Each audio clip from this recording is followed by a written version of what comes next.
Hey guys, welcome to Techies Guru. Today we'll be learning how to increase text size in Telegram, and now let's dive right in. Now to increase your text size in Telegram, first open up your Telegram app, and after opening a Telegram app guys, at the top left corner of your screen you can see there is a three-lined icon available for us.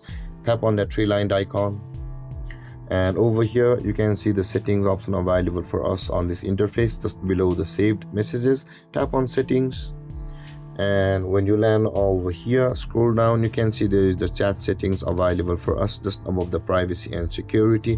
Now tap on that chat settings, and now in order to increase your text size in Telegram, you can see where there says the message text size option available for us over here, and there is a meter over here regarding the text size on Telegram messages.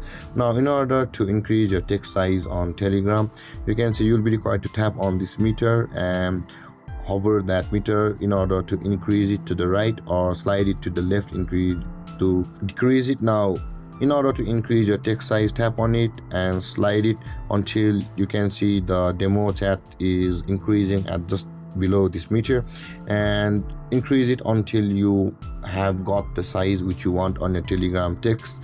And with that being done guys, you can see I have increased the message text size, and if we go back on over here, all of the text will be enlarged on your Telegram. And with that being said guys, this is how to increase your text size in Telegram. And if you have any confusions or questions regarding the topic, feel free to comment in the comment section below, and don't forget to like, subscribe, and hit that bell icon for more videos. Thank you for watching guys. Peace.